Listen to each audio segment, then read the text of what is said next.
All right. Well, hey, welcome back to another episode of In the Bin. It's been a while since we did an episode. I'm very bad at being consistent with releasing episodes, but this is just a side job of mine. It's not like a full-time thing. We're sticking with our theme of inviting guests who are smarter than me. Today, we have a very special guest, Kiersten Ritchie, who is studying bees. You want to introduce yourself and kind of talk about what you do? Sure. Like you said, my name is Kiersten Richie. I am a PhD candidate at Washington State University. My specialty, my research is in honeybees, specifically reproduction, female cryptic choice, sperm competition, and so working towards finishing up and defending. And in the meantime, I have been hired on as the apiary manager for the bee group there. So making sure that our hives stay alive and healthy and helping the rest of the graduate students with their projects. How many hives do you oversee? Well, we've got a couple hundred kind of scattered throughout the Pullman area, and we have some in Othello. So very new, but I will probably be managing most of those. Cool. Yeah. Mm-hmm. Sweet. Mm-hmm. I was driving through Pullman or Walla Walla, I can't remember, and there was a field. Mm-hmm. There was like ground bees. There was no hives, but there was a sign that said something about a ground bee. I didn't know if that was a WSU thing or not. I don't know. It definitely wasn't our group. There are other labs that work on more native wild bees. So bumblebees, blue orchard bees, maybe ground nesting bees. So maybe that was part of theirs. Otherwise, honeybees are all about, they pollinate majority tree fruit, and ground nesting bees can pollinate other crops better. So maybe there's just kind of how someone's keeping those bees there. So most people know why we need honeybees that listen to this show. Okay. But for those that don't, honeybees pollinate 99.9% of orchards in the area. I mean, is that accurate? Right. So tree fruit, they are really great at pollinating. So honeybees are generalist. They will find any resource really with flower, pollen, nectar to forage on. That's their food source. Right, okay. Exactly. So they'll go anywhere, tree fruit, kind of ornamental flowers, some seed crops, really anything of that nature. And so they're really good at pollinating all that, but there are some wild bees that might be more suited to certain crops. Okay. But for the most part, honeybees contribute about like 3/4 of pollination in kind of the U.S. Yeah. So I was close with my 99%. Yes, yeah. Off by like 24. Yeah, that's fine. That's nothing. Before we get into all the fun bee stuff, Brock sent me a video of honeybees making honey, and I learned that they just like throw up into each other's mouths. Is that accurate? So, right? I mean, that's how you would describe it. The video is literally like, they like throw up into this mouth and then the next mouth.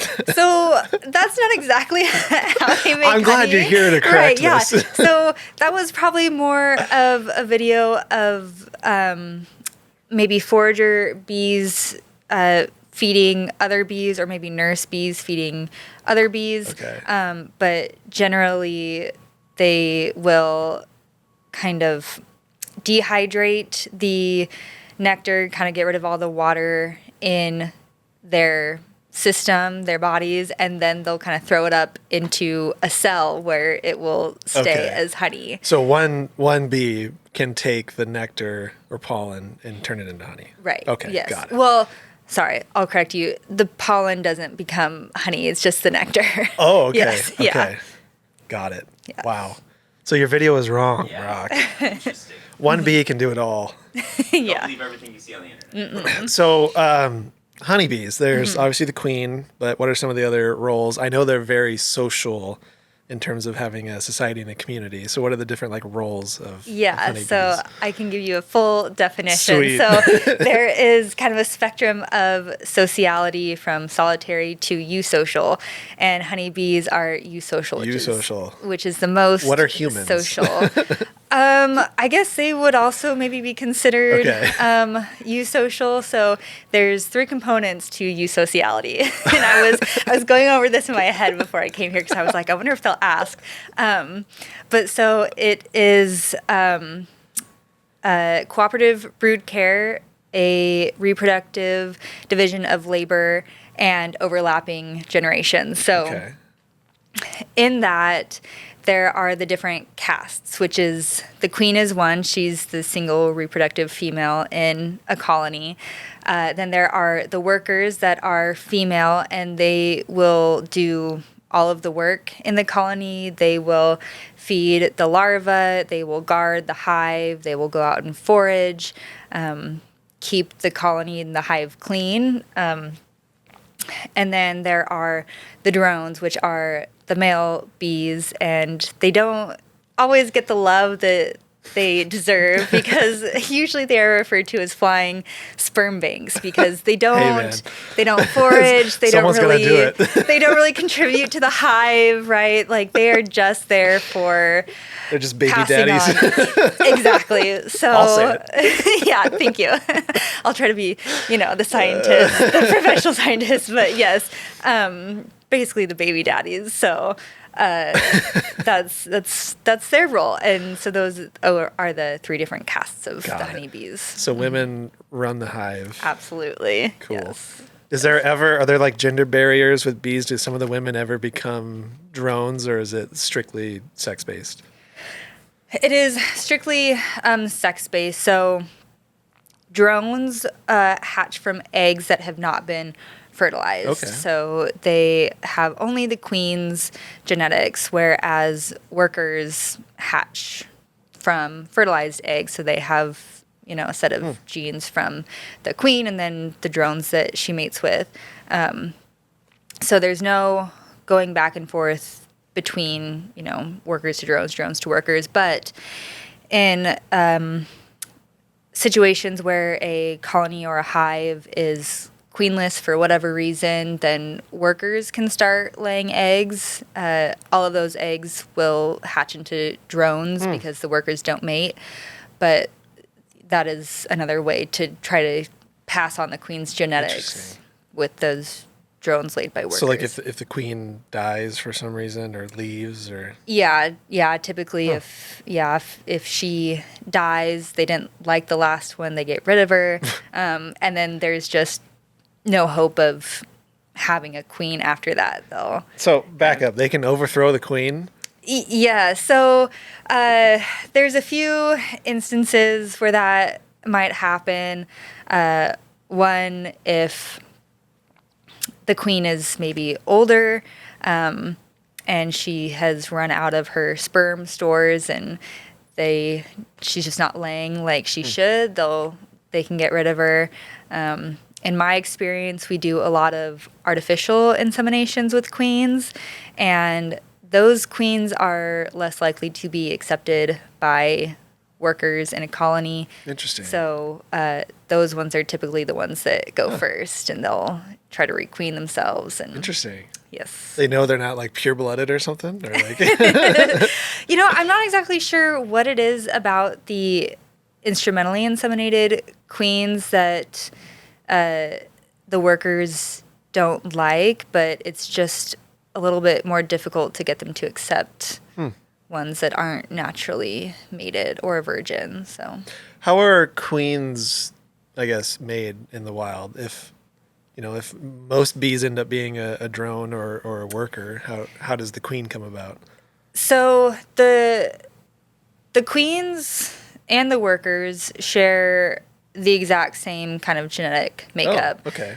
The only difference is the diets between the two. So, from an egg, a queen will lay an egg. It's an egg for 3 days, and then it hatches into a small larva. And for the first 3 days of that larva's life, it is fed royal jelly. and then Royal jelly? royal jelly. We'll get And back to that. Yes.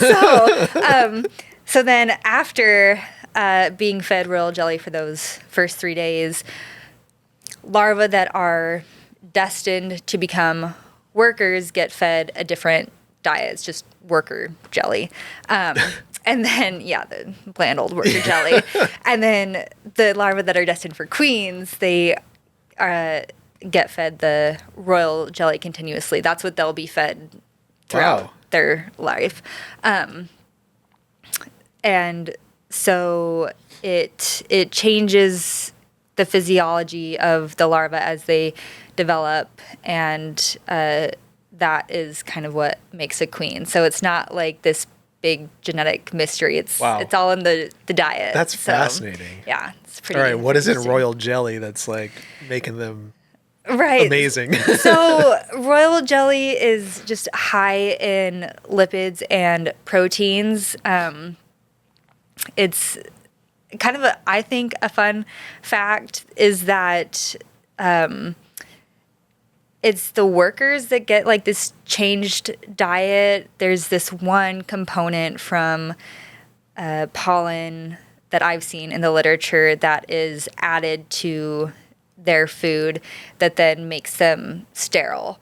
So, and I think I'm going to it's like p-coumaric acid, I think, is the component that has been found to have some effect on sterility of workers. So when you think about it, it's like any of those little larvae are kind of destined to be queens. Right. They could have the developed ovaries that make a queen, whereas the workers get this one component that then makes them sterile. So So how does the hive choose which one's going to be the queen? Like which one? How do they pick who gets the royal jelly and who doesn't? Is that just Right. like, hey, this one looks good? Or- Yeah, so there's been theories, like kin selection theory, where some workers might favor other larvae to maybe become a queen because they share more genetics than this larva over here. And there might be some truth to that. There's also like the royal subfamilies that pretty much the same thing as this kin selection, where workers will favor these larvae that have better genetics, that somehow they can sense that. But that's wild. I mean, other than that, I would have to take probably a deeper dive into the literature to see if there is anything that explains kind of their selection process beyond that.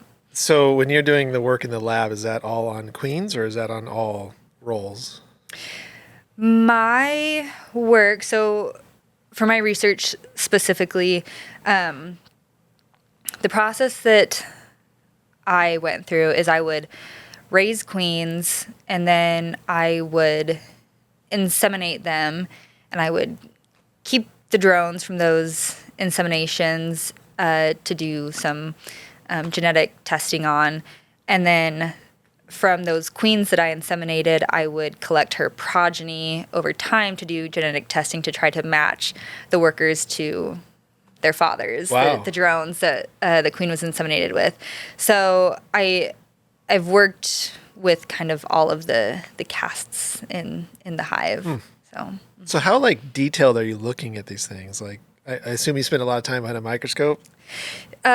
So What- microscopic work is primarily done for like the inseminations, and Okay. I part of my work involved counting sperm that I collected from the queen's spermatheca after she was inseminated, and then a lot of kind of molecular work, pipetting into vials and then running them on different machines, looking at PCR and microsatellites and things like that. Wow. So yeah, That's all wild. all very in depth. Yeah. Man. So that was a lot for me to take in. Thank you. Yeah. You're doing some cool stuff Thank you. over my head. So honeybees, I know they've been domesticated. What is this seems right up your alley as far as questions goes. How is like today's honeybee here in Washington State different than where they're from, which was Southeast Asia? Right. So Maybe? there's been lots of debate on the origin of honeybees. They've the two main geographic locations that people have theorized they originated from are kind of Southeast Asia or Africa. Okay. There's no real consensus yet, and with this kind of historical evolution, I don't know that there ever really will be. But we know consensus. They weren't on North or South America. Right, yes. Okay. So they were introduced to North America in the 1600s when like pilgrims brought them over. And the honeybees that were first brought over were Apis mellifera, so the dark bee. The dark bee. The dark bee. So they're really black. They're just Okay. the color is just really dark. So those were one of the first groups, and then Apis mellifera ligustica, which is from the Italian region, Apis mellifera carniola, which is kind of more along the Mediterranean. I'm trying to think. Those were kind of like the big three that were brought over. So, and then eventually we brought in other subspecies from their original locations in Europe, Asia, Africa. And then the honeybees here started getting these really bad infections of tracheal mites, and we would just see a lot of bee loss. So to try to prevent that, they came up with the Honeybee Act of 1922, which limited or pretty much banned any importation of live bees into the U.S. at least. And so in order to kind of keep those genetics propagating, our lab kind of found a workaround, and they went back to Italy and the Mediterranean and the Caucasus Mountains and would collect semen from the drones there and bring it back and incorporate it into the populations here. Not the bee, just the semen. Just the semen, yes. So Smart. the little workaround, Yeah. yes. So that is kind of the way that we are trying to reduce the bottleneck of genetics that we've seen in past decades and try to introduce new genetics into our populations to help them fight disease and pests a little bit better. So is that your end goal, is to make them more resistant to today's pressures? That's definitely one of the goals, yes. Having more genetic variety and diversity helps kind of combat those against honeybees, the different pests and pathogens. And now we've got, pesticides in the mix. So just how well colonies as a whole and individual bees are able to, kind of mitigate those facters. So. You brought up pesticides. This might be kind of a tricky subject because as farmers, we have to use it. Right. I know there's been a lot of research done in making pesticides more bee friendly, if you could. I mean, it's probably a bad term, but Right. try to be a little nicer to the bees. Is there any merit to those? Is it like, has there been success in developing chemicals that aren't as impactful to bees? That is kind of a tricky question, Yeah. right? Because you want to. I figured I'd give you a hard one. Right. You want to have chemicals that are going to treat what you want in the fields and orchards, and we as entomologists and beekeepers want you to just kind of not use that stuff, right, for the health of our bees. So I think the real kind of workaround to that has been using very kind of specific pesticides and making sure that they are applied appropriately.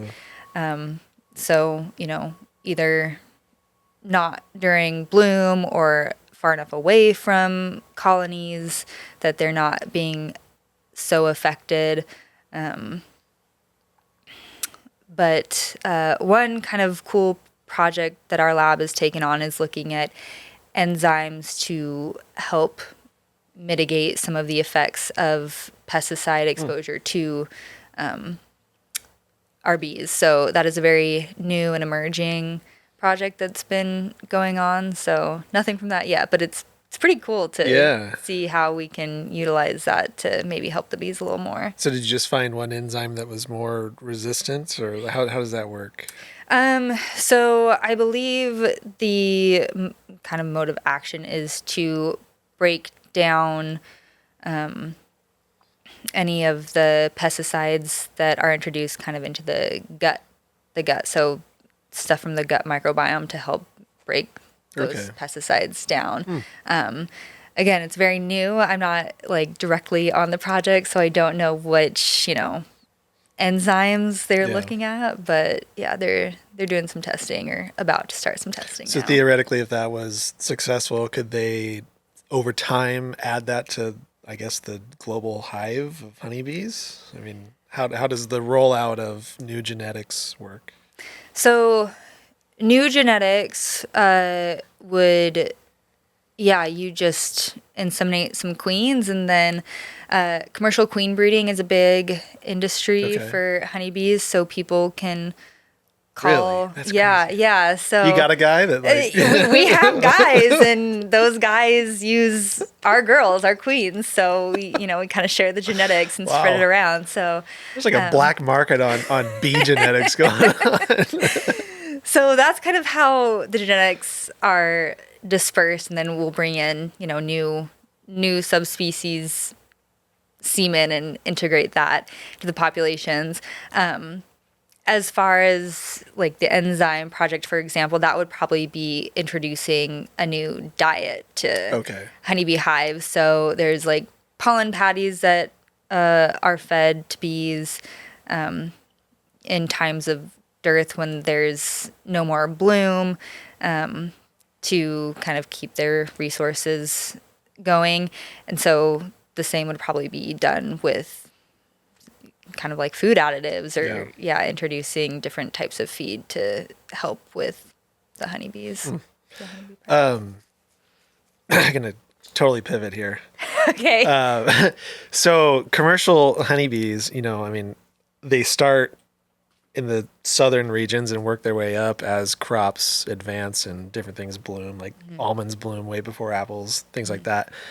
How does that food source of different, I guess, trees and different pollen from different trees, how does that impact each bee as they slowly make their way up the West Coast? Do they care? Well, so the big thing, for honeybee diets is all of these monocultures. So having them travel to these different regions and have access to different food sources, I think gives them a more robust, diverse diet to kind of help with poor nutrition that we've seen in some bee colonies. So it helps more at a colony level because the bees will store the pollen that is then used throughout the season to feed larvae or feed other bees. When bees are being moved to different spots, the summer bees, the foragers, they will only live for like 3 weeks. So wow, they might not even make it. If they they're go going to like from two orchards. Yeah, if they're going from like North Dakota to California, they probably aren't going to make it back to North Dakota. So it's more about the colony as a whole because, like I said, the overlapping generations, right? So those workers are, from one generation, they're not going to make it, and then it's the next generation of foragers that are going to kind of come up in their place. So 21 days. That's wow. Yeah, it's pretty short. So that's for summer bees. Oh, there's winter bees? Winter bees, yes, because they had like bees that will overwinter and do it well.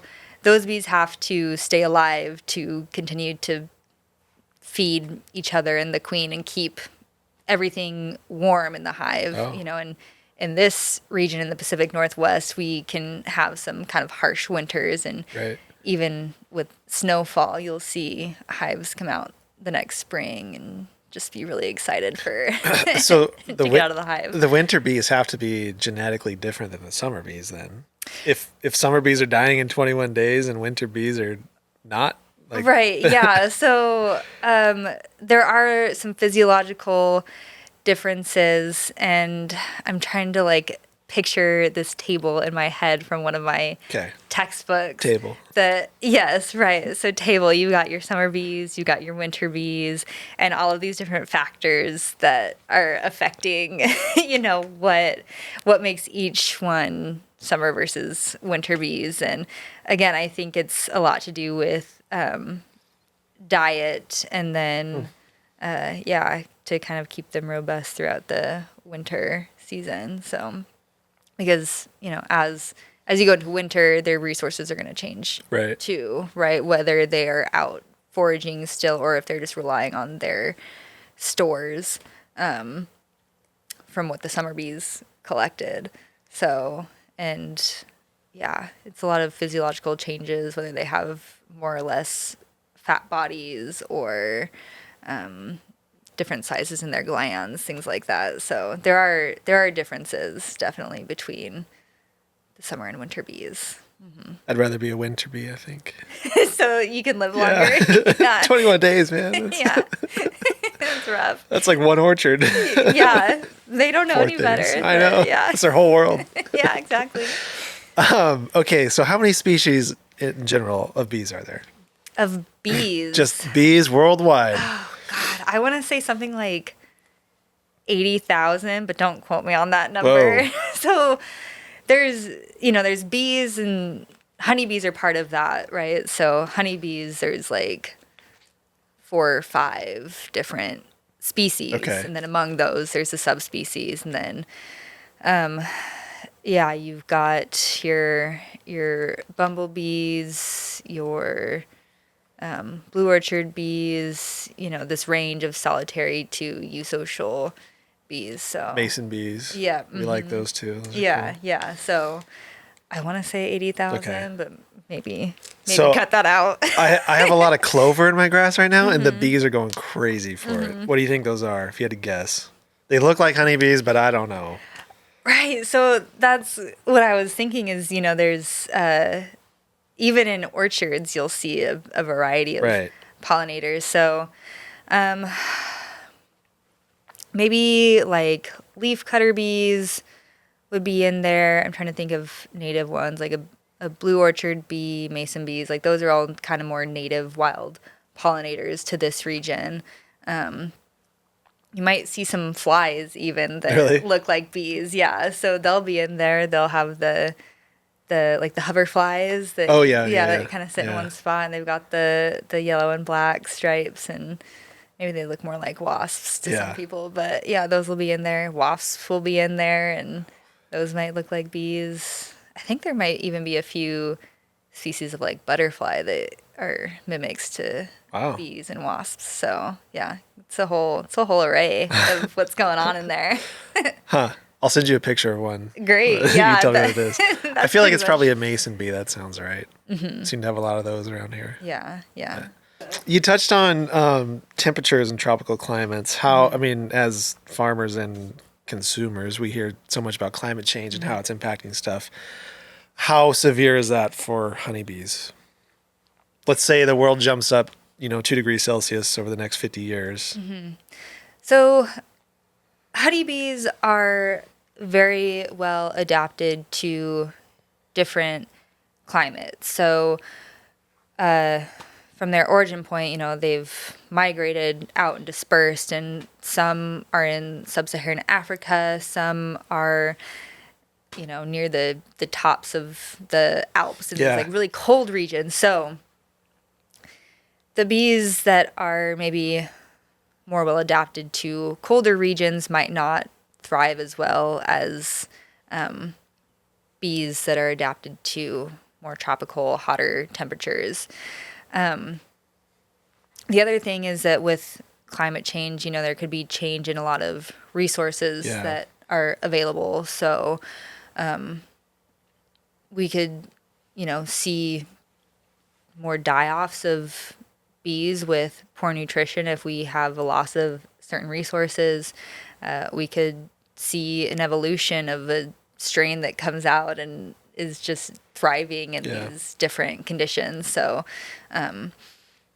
there's not necessarily one path, and there's not, we don't need to be panicking as far as climate change is concerned in that regard. There's already panic over honeybees with all the losses and the other things that are affecting them right now. They're getting a lot of attention. Yes, which is good. Right, yes. No, we love the attention that honeybees get, and we also want to support our brothers and sisters from the native bee populations. So, but yes, given the area that we're in, honeybees are very important. So yeah, maybe paint a quick picture of the world without honeybees.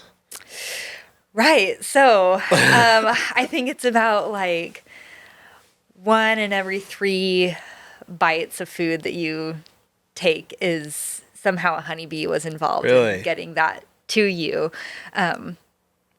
So without honeybees, there's a lot less pollination of tree crops and ornamental flowers, and so that just reduces a lot of the diversity in our diets, a lot of biodiversity just in general. One way to combat that is going for like hand pollination, so kind of humans picking up the slack there. We've actually done some trials of that, Really? both from a human, doing it themselves, and also from drones too. There's alternatives out there, but they're not as effective as honeybees. Yeah. So honeybees, they've got the man or the woman powers. Yeah. The females out there doing all the foraging and pollinating. Hey, the dudes are out there too, they're just not, Yeah, they're out there. They're just hanging out. They're just waiting. Yes. So, they just, these colonies occur in such great numbers of individual bees that they can just go out and do a lot of work, and do it quickly. They just kind of hop from flower to flower and get it done, whereas it would be a much slower, much more human intensive procedure in that regard, or using some type of machine, drones, for the pollination. I guess another maybe path is to rely on other wild pollinators, although those, if we're still kind of in the realm of climate change, will also be affected. Right. But, and, they can be just as effective pollinators, just on a much smaller scale, and sometimes for different crops. So a lot of the tree fruit relies on honeybees, and there are some like greenhouse crops that rely more on bumblebees. Oh, really? They're pollinators for I didn't know some of that. those crops. Yeah. So like tomatoes are one greenhouse crop, or one that isn't greenhouse, but blueberries are also very effectively pollinated by bumblebees, because their pollen is kind of trapped inside where those flowers keep their pollen, and so it requires a different method of releasing that pollen. It's buzz pollination, so the bumblebees will... They just like vibrate on it? Yeah, really? and it releases the pollen. Wow, that's so cool. Honeybees rely more on kind of static electricity to just kind of with the hairs on their body, the pollen will kind of stick to them, and then they'll move it to their little pollen basket on their hind legs. Brock has some fantastic photos of bees with just like quads that look like just full of pollen. Like, how's that thing even fly? Yeah. It's crazy. and then it just like come like sometimes you'll see little balls of pollen just outside hives because it got knocked off or something, and it just stays in those perfect little honeybee clawed shapes outside the hive. But yeah, so different types of pollination, different ways to pollinate, and some insects or animals are better at pollinating certain plants than others. So That's interesting. Are there any like native bees that have been commercialized from our region, like on the West Coast somewhere? Bumblebees and Bombus occidentalis or Bombus impatiens. Which one's that? Those are just different species of bumblebees that are native, at least to the U.S. And then blue orchard bees and mason bees, those have kind of, I think, been commercialized, but, not to the scale of honeybees. Right. But you are able to buy little colonies and packages of those different pollinators to use in your greenhouses or in different crops. So wow, yeah, it's not just honeybees. That's cool. I mean, they're so huge for us. I just kind of assumed that was the case for everybody else.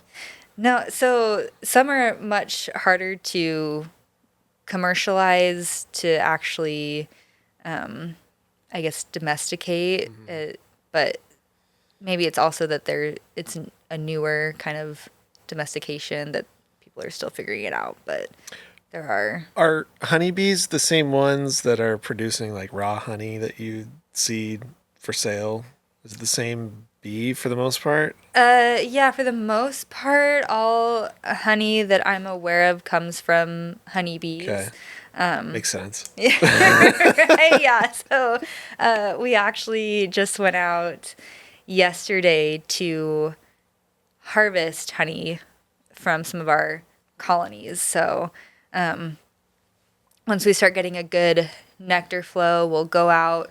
We will put queen excluders on the top of our boxes so that the queen can't get up into what we call honey supers, and it's just another box placed on top where we hope that the bees will store honey up there, and then we come and take it so we can harvest it for ourselves. So sorry, girls. But yeah, so we will come take that off, and then we'll extract the honey, and that's usually what you see for sale in the nice jars at Ferdinand's if you're at WSU campus in Pullman. Shout out WSU. Yeah. Go Cougs. Or yeah, just kind of in any other store that sells honey. It's usually from honeybees. Such a big market, really, both on the commercial side for orchards and stuff, but also honey, like to eat. It's insane how much we use honeybees. Yeah, they provide a huge economic benefit in different industries. So how is like funding for not just your work but other honeybee related stuff? Is it getting enough attention? Not to get political, but is it at risk? Is it healthy? Is it, what do you think? Definitely in the past, we've got a lot of attention for private funding, and we still do. So we've got funding from a group that is looking at fungal extracts as a food additive or an entomopathogenic mushroom as a biopesticide for Varroa mites in honeybee colonies. Just several different groups that, want to help save the bees. As far as public funds right now, it's a little dire. Yeah. We've had some funding cut for our lab and kind of across our department at WSU. But people are hanging in there and looking for other sources. So if you want to help save the bees, keep Washington State in mind. This reminds me, we were going to make a bumper sticker that says, "I break for bees." Oh, yeah. We haven't. We need to do that though. It's a good one. Go down the highway. Yeah. Yeah. What more, as I guess, as commercial farmers, large scale farmers, what more can we do? Outside of funding, but like as general practices, what can we be doing better? Yeah. So definitely following the labels on the Doing that. pesticide applications. Gotta do that. Yep. Yes. Yeah. And our group has been going around Washington giving the pesticide recertification talks. And I mean, even I'm learning about pesticide labeling, and it can be kind of confusing to figure out when it's appropriate to apply and when it's best for pollinators. And even then, if you spray when you're supposed to or apply when you're supposed to, some of that stuff just stays in the soil and water and the pollen and nectar. And so, we try our best, but that's beside the point. So follow the labels, for one. Definitely like work with the beekeepers that are bringing you your honeybees for placement, and then moving colonies if you feel the need to move them. You don't want your bees too close to any rows in a field, because you might not be able to get your pesticide applicator through there, or it's too close to the bees and they'll be more affected by the pesticides. You don't want to, say too close to a road or someone's house that, people might get upset that way, that the bees are so close and people don't understand how bees work and they might, freak out a little bit. There's a bad misconception for bees out in the public. Yeah, everyone thinks they're gonna get stung by every bee they see. But. Right. Yeah, and generally, if you leave them alone, or if it's bugging you, don't really swat at it. That might make them a little bit angrier. Just if you're outside, get in a car, or go back inside, and they should leave you alone. But I will say, my poor best friend, we were hanging out one day and just outside, and a bee landed on her and just stung her. Just cause? Just cause, yeah. I was standing right there. So I was like, I'm so sorry. It should have been me. But yeah, no. So generally that doesn't happen. Except for that one bee. Except for that one time. Yeah, the 1 in a million time that happened. And now she's terrified of bees, probably. She was so mad. She's like, the bee died for nothing. I was just standing here. Because yes, when bees do sting, generally they die. Same with inseminations. The drones die. They're kind of one and done. Yeah. So one and done. One and done. Yeah, they got their one shot, and hopefully hang in there, boys. Oh man. Yeah, they've got it rough. Oof. Yeah. So I want to be a female winter bee. Got it. Yeah, or the queen. Or the queen. Yeah. She'll live for years. Give me that royal jelly. Yeah. That's all I know. Yeah. Yes. When I was your story about your friend made me think. When I was like, I don't know, probably 7 or 8. I stepped on a bumblebee in our field. It was barefoot. He went down swinging. Yeah. Hit my foot pretty good. Yeah. Yes. Yeah. I felt bad, but he got me. So. Well, so I guess if you stepped on him and squished him, which the other thing is probably a female. She. Sorry. Yeah, she. Excuse me. Sorry. Yeah. If you squished her, that she's done. Right. But if she had been flying around and got you, she could probably have just kept stinging you, because I don't think bumblebee stingers are barbed, so they don't stick in and then. Oh, so that's what it is. It pulls out, and that's what kills them, basically. Yeah. For honeybees. And yeah. stuff. So for honeybee workers, their stinger is barbed, so it'll go in, it'll get stuck, and then when they fly away, everything gets pulled out and sticks to your skin. Oof, so that's rough. Yeah. So if you are ever stung by a bee and you see the little stinger with the white blob attached, just flick that white blob off because that is the venom sac, and the muscles will keep contracting to inject venom into you. So get it off as quickly as possible. Whoa. And that will help reduce the sting. Pro tip. Pain. Yeah. Dang, I didn't know that. Get lots of those when you're stung by bees all day. Why do they have that mechanism? Is that like they're not carnivores? What do they naturally have the venom for? For defense. Okay. Primarily. Like other insects and things. Yeah, for things. I mean, bears will go after beehives, badgers. I think like wolverines, skunks. Okay.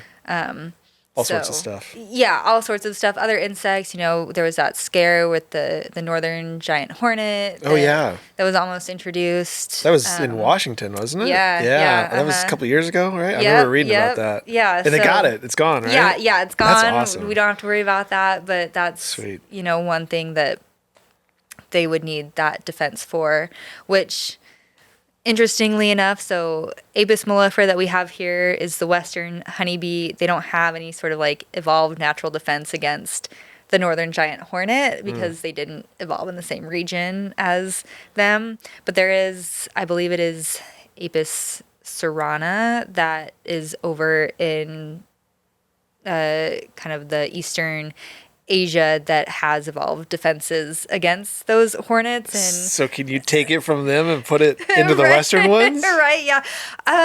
So I think you would probably have to do some breeding to get those kind of behaviors introduced into the populations here to have that defense, be introduced. But the interesting thing is that the defense against the hornets from those Apis cerana bees, they will surround it and just kind of suffocate and like heat it to death. So that is I've seen that video. The defense. Yeah. That was cool. Yeah. It goes into like the wasp or hornet or whatever it is. It goes into the hive and they just like swarm. Yeah. Like hundreds of them. Right. Yeah. It's crazy. And it's like the size of, I don't know, 10 bees. It's big. They're big. They're big. So that's the same hornet that was here? Mm-hmm. Wow. Yes. How'd they get rid of it? I think they just went and found the nests and got rid of them. So for those hornets, their reproduction is different than honeybees. They'll like nest in the ground over winter and then emerge the next spring to I don't know if they're already mated when they go in the ground or if they come out to mate, but either way they would need to have males available to mate with, right? And I don't know that any males were introduced with that group that came over, so yeah. And I don't know that the climate would have allowed them to actually establish here, but we don't have to worry about it. They're gone. They're not here, so. It was concerning for a little bit. Right, yes, yeah. A lot of beekeepers definitely were concerned. So we talked about chemicals, we talked about giant hornets, talked about climate change. What is the biggest pressure and threat to honeybees right now? Probably Varroa mites. Okay. I was hoping you would answer with that. So now we can go into that a little bit. Right, yeah. So Varroa mites are these little mites that crawl around and feed on the fat bodies of honeybees. So when a hive is infected with Varroa mite, there's a threshold that they can tolerate, and it's about 2 to 3 Varroa mite per 100 bees. Any more than that, you want to be treating to try to reduce the pressure, reduce the level of Varroa mites that you have in a colony. And in a whole apiary yard, really, because the mites can drift from hive to hive if they are on a foraging bee or a drone that they go out, they fly, they come back into a different hive. Oh, wow. So they can spread that way. They can also vector diseases. Deformed wing virus is a pretty prevalent one that's vectored by Varroa mite. And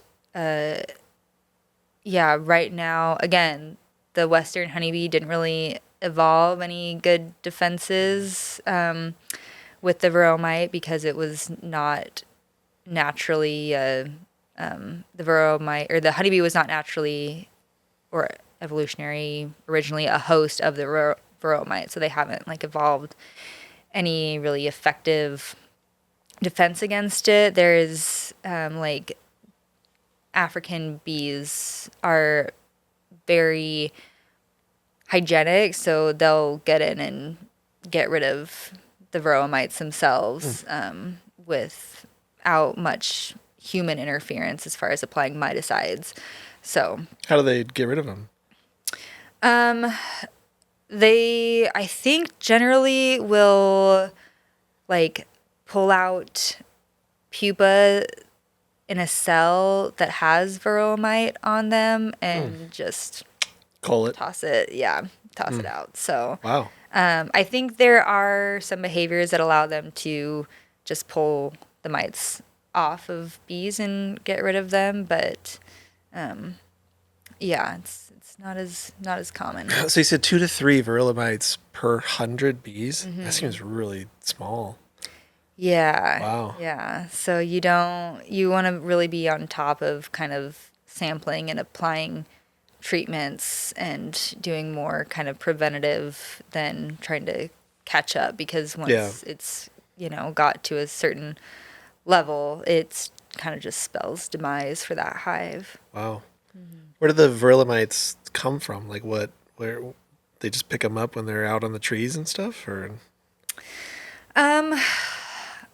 That's a good question. I don't know because when we store our comb, I don't think the Varroa might survive in the comb without the honeybee hosts.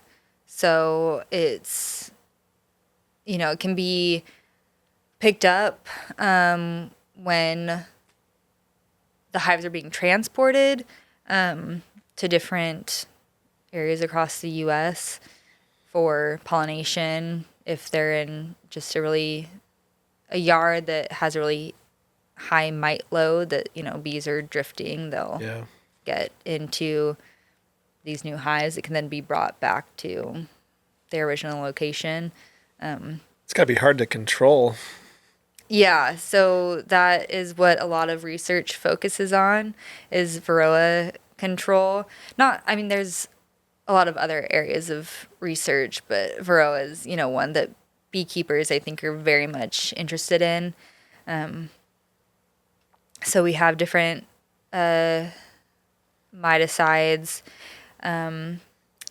Brood breaks is a technique that can be used to try to reduce the amount of Varroa mites you have in your colony, which is, you can do it several ways, but basically you are just preventing the queen from laying like a single brood cycle so that the Varroa mites don't have a host for so long, and then that should reduce the population. Or if you have a lot of drone comb, so cells where the drones are laid, the Varroa mites really like to hide out in there because they're nice and big and spacious, and the drones are big and juicy and nice for the Varroa mites to feed on. So if you have a bunch of drone comb, you want to kind of get rid of that, scrape it off your frames, and that should also kind of help reduce the population.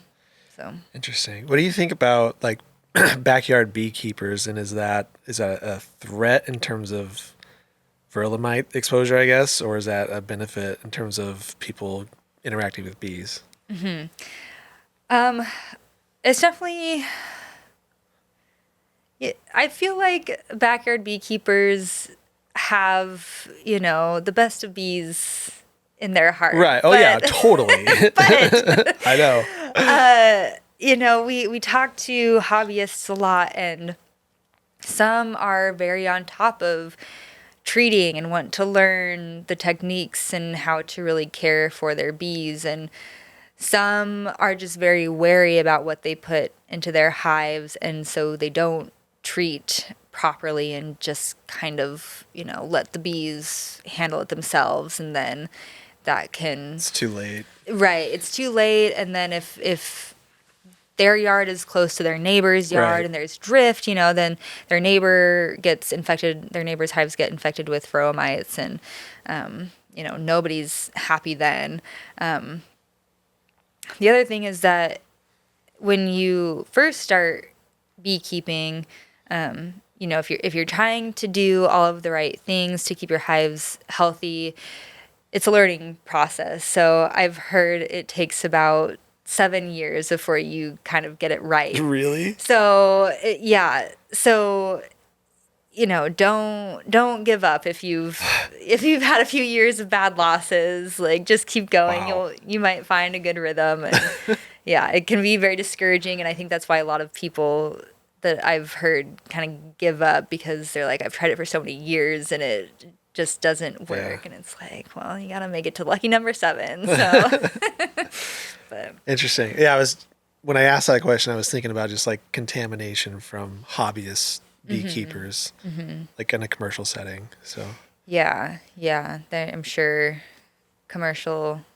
beekeepers don't appreciate some of that, because even if your neighbor's yard is a few miles away, those bees, might end up in your yard because they can just fly really far, Yeah. up to 2-3 miles or something like that. it's no different than commercial orchards being next to like a hobbyist orchard. Right. I live in the middle of a large cherry orchard and I have some fruit trees, and my neighbor can't trust me to take care of the trees, so he Right. sprays them for me because it's a threat to his larger operation. Right. It's kind of the same thing. Exactly. Yeah. So it works out for me because he sprays my trees. But yeah. so on the hobbyist theme, is there any like outreach that you guys do at WSU to help educate either hobbyists or children or people who are just interested in bees, or farmers like us? Yeah. So we do quite a bit of extension and outreach at our WSU Bee Lab. We had a few workshops over in Puyallup teaching people how to apply this new fungal extract as a food additive and a biopesticide. We have workshops kind of happening throughout the summer. I know there's one coming up in September for beginner beekeepers. If you're interested, you're always welcome to register for that. We work with the Washington State Beekeepers Association and go to conferences that they host kind of all over Washington. We've hosted at our building in Othello. There's been a lot over kind of on the west side of the state, some in Spokane. And it's just a great way to learn from researchers and then also beekeepers who have been keeping for generations. And we have talked to high schoolers in the Pullman area. We've invited 4-H groups to come and learn about pollinators and honeybees. Yeah, 4-H, that's a good one. That makes sense. Yeah. So, so we do a lot of that stuff, and if you're interested, you can go to the website. The bees.wsu.edu, I think, is the URL. So I was considering it until you told me it takes 7 years to get a backyard bee going. yeah. Well, I don't have that time. You just have to, find another local beekeeper that'll help you out and maybe show you the ropes, and maybe it won't take as long. Okay. Kiersten, well, thanks for educating me. I kind of handle sustainability here, but it's a very broad thing, and I know just enough about bees to get in trouble. So I'm glad that you were here to advance my knowledge. Thank you. I love your pants, by the way. Thank you. I've been meaning to like comment on those, but I've been so engaged in the conversation that Thank you. I wore these specifically for this. It's got like produce stickers on it. I was thinking that's what they were. Okay. Yeah, okay. It's got some apples, tomatoes, strawberries. Yeah. Where did you find those? Anthropology in Spokane. Oh, nice. Yeah, it's kind of Cool. a splurge, but I was like, I'm in the field, sort of. I should have some fun. Those pants. are pretty cool. Thank you. I appreciate that. And yes, thank you for for having me and Yeah. asking such great questions. I hope I answered You did. Yeah, them you did. efficiently, sufficiently. Yeah, and if you have more questions about sustainability, let me know. Reach out to the WSUB group, and I'm sure I will have happy. follow-up questions. No doubt. fantastic. Yeah, well, you have my contact, so Yes. Thank you for all the work you and the team are Thank you. doing Thank over you. there. I'll pass It's that important along. to us as farmers. We got to have bees. So yeah, and we gotta have food. Yeah, we we gotta need have both. fruit. Like, yeah, very true. What was it? 1 in 3 bites or something? you yeah, said? yeah, something like that. Okay. And honeybees pollinate 3/4 of tree fruit. Not 99%. No, close though. All right. Thanks, guys. Thank you.